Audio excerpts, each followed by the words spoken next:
It is 9 p.m. IST and 5:30 p.m. in Gaza. And this is the news that's breaking at 9.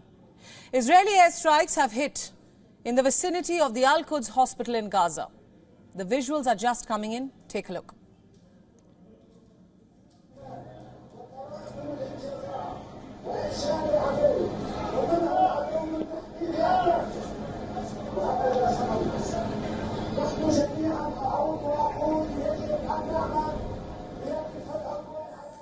We also have reports coming in of another strike at the Shifa hospital. We are being told that there have been numerous casualties, and this is news breaking right now. Reports say that the Shifa hospital has more than 5,000 patients. There are also tens of thousands of displaced people taking shelter at this hospital.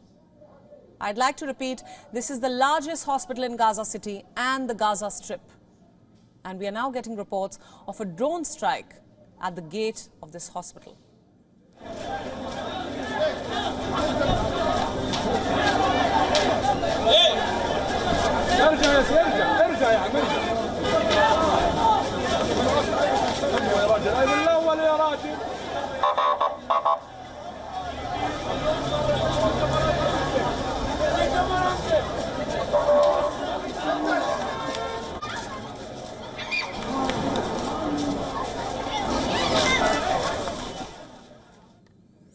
And here's what's happening in Israel. Family and friends of hostages, along with other protesters, are releasing balloons, yellow balloons.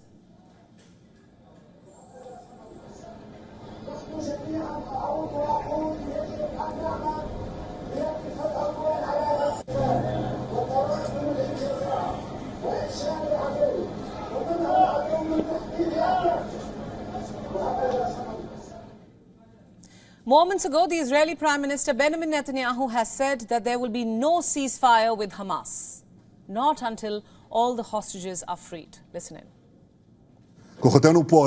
Our forces operate in all fronts and in all capacities. Our victory will be swift and clear.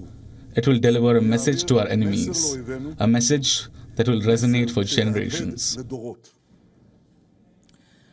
We are bringing you the latest unfolding in the tragedy of this war. There is a very high alert at Israel's border with Lebanon, following the address of the Hezbollah leader Hassan Nasrallah. The IDF says it is deployed and ready near the Lebanese border. The IDF spokesperson also sent a message to the people of Lebanon. Don't sacrifice your future for Hamas, he said. Israel claims to have also struck Hezbollah's infrastructure in Lebanon. The IDF has released footage of that strike. Here it is.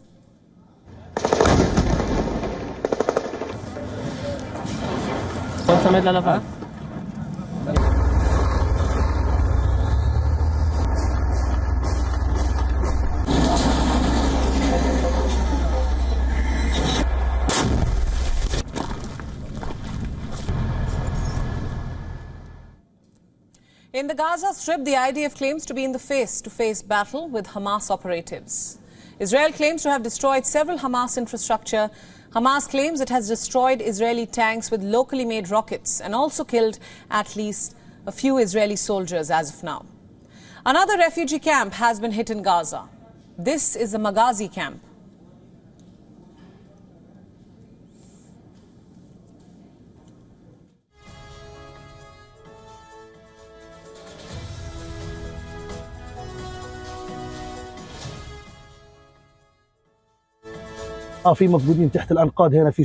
There are people missing under the rubble, people who died and are still under the rubble.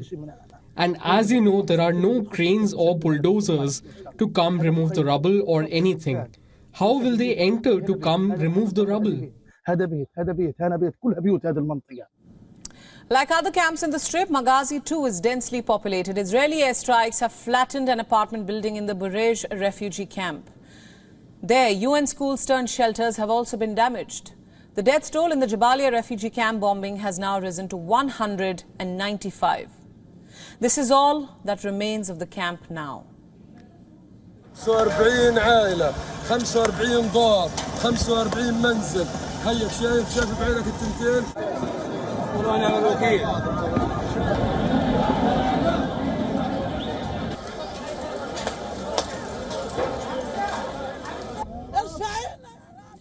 The United Nations Relief and Work Agency says 23 people have been killed in Gaza in less than 23 hours.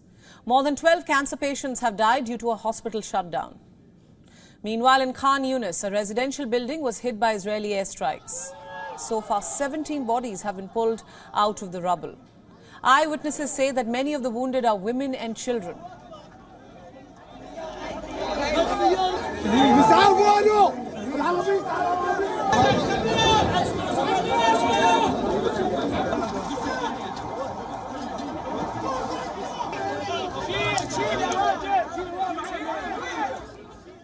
The Rafah border remained open for a third day. There were limited evacuations, mostly foreign passport holders, their dependents and also some wounded Gazans.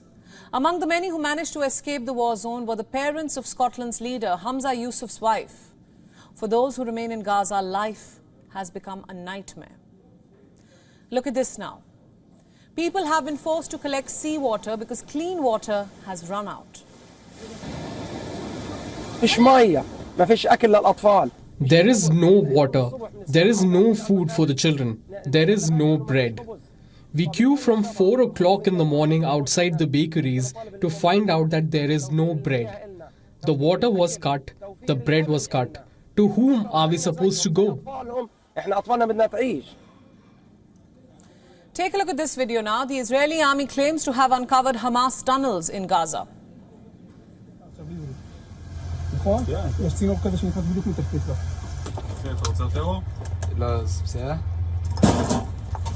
זה מרחב של פיר, שממנו יצאו חוליה של נוח'בה, 8 מלוכלכים, זה הפיר. ממש, רפאל. U.S. Secretary of State Antony Blinken returned to West Asia today. He landed in Israel, met the Israeli President Isaac Herzog, held a meeting with Israel's war cabinet. Speaking at Tel Aviv earlier this evening, Blinken said more needs to be done to protect Palestinian lives. Here's what Blinken also added. No country could or should tolerate the slaughter of innocents. You've heard me speak to some of the stories that Israelis have experienced on October 7th. Today, we saw additional images, additional footage collected by the Israeli government from video cameras, some the terrorist zone, others in communities that were attacked. It remains almost beyond the human capacity to process, to digest. The Hezbollah leader warned Israel against any preemptive strike in Lebanon. Protests have spread around the world. This is Jordan, where there are thousands who have come out in support of Palestine. They are carrying posters, chanting slogans.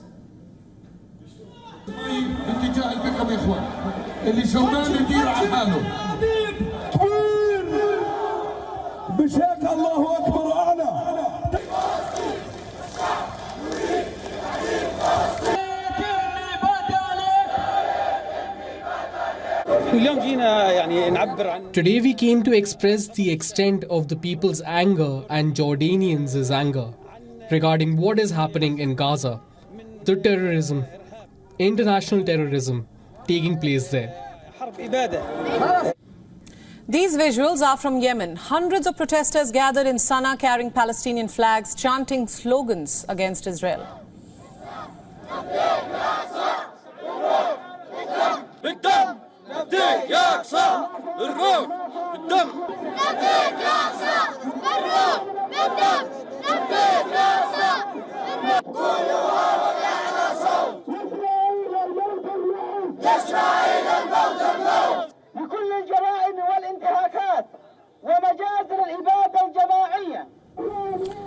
Posters have come up in The Hague demanding the release of Israeli child hostages.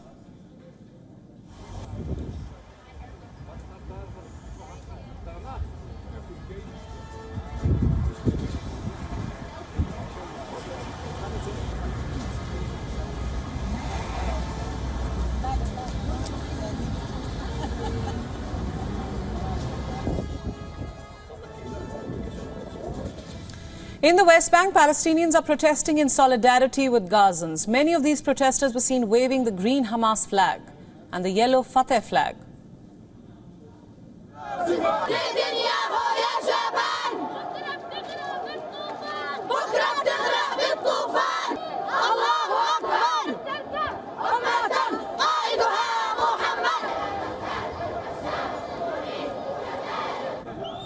And this is Istanbul. More than 100 cars ferrying pro-Palestine supporters have left for a US airbase in Adana province. The protesters plan to voice their opposition to America's support for Israel. WION World is now available in your country. Download the app now and get all the news updates on the move.